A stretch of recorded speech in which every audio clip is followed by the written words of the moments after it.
the Rodney King trial, I remember it happened in, what was it, South Central Los Angeles, where the actual beating happened? No, that was in Simi Valley. That was in the valley. No. The trial happened in Simi Valley. It got moved. Oh, I thought when they beat him up, he was in Simi Valley. Nah, that's the whole thing. Hold on, I'm gonna look this up. On the Foothill Freeway 210 in the San Fernando Valley. San Fernando Valley, yeah. Okay, Yeah. but And Simi Valley is right there too. You know what I mean? So from what I remember, it was the police were like from Simi Valley. And I know that's like a real racist little place. Because so Flesh and due to Bone used to live there. Flesh and Bone went to prison from Simi Valley also. That's where his house was. Yeah. We used to be there quite a lot. So it said, due to the extensive media coverage of the arrest, the trial received a change of venue from Los Angeles County to Simi Valley. Oh yeah, he wasn't going to win. In neighboring Ventura County. So he was in LA County. So it should have been in an LA courtroom. Right. But it got moved to Simi Valley. And what was the reason? You know what I'm saying? Because of just all the media attention. They wanted to get it out of LA. Yeah, that wasn't bad. The jury consisted of 10 whites, 1 biracial male, and 1 Latino, and 1 Asian American. Now, if the verdict is not guilty, do you expect havoc? Absolutely. Absolutely, I do. Yep, I do. Yeah, I mean, that's typical. I mean, come on, man. It's like people are tired, man. You know what I mean? People are just tired of seeing the same shit over and over. Like something I just seen too, and people are saying it was from last year, but it was actually a lieutenant from the army who got pulled over by these other cops in some state somewhere, and they pepper sprayed him all in the car, pulled him out, took him down. You know, all this type of shit, man. Like people are tired of seeing it. So you know, yeah, it is what it is. What's a little different about this case than the Rodney King case is that there were mass riots happening before the actual trial. Whereas in Rodney King, things were tense, but everything exploded after the verdict. Yeah. Now, all the jurors who are sitting on this trial know the outcome of a not guilty verdict. Mm-hmm.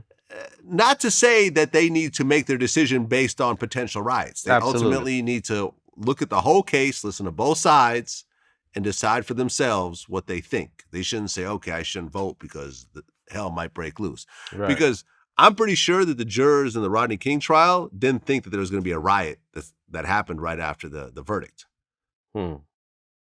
They may or may not have thought that. Yeah. I mean, because it was a little bit unprecedented in terms of what happened in LA. Yeah. This jury, they know what's going to happen if it's not guilty. Yeah, like you said. I mean, like you said, there was riots already previously just from him being killed. You know what I mean? So, but yeah, I mean, it should be fair. It should be fair, but it's like, come on, man. It shouldn't even be a trial, you know, if you ask me. You know what I mean? Well, there should be a trial. Yeah, but I mean, there should be a trial, and he's allowed to defend himself. He's allowed to say his side, but along with his side comes all the videotape.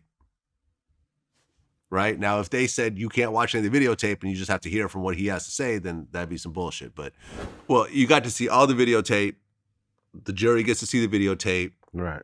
They get to hear from everyone involved, and they're going to hear from Derek. And ultimately, what Derek Chauvin's defense is going to be is that he didn't die from the foot on his neck. He died from a drug overdose. Come on, man. Yeah, I mean, he can try it all he want, but we saw the footage. You know what I mean? Like, he can say whatever. Yeah. He wasn't dying before he put his foot on his neck. Agreed. So, yeah. Agreed. And actually, what's interesting is that the guy that was with him all day is choosing to plead the fifth and not take the stand because I guess that guy actually sold him some drugs that day.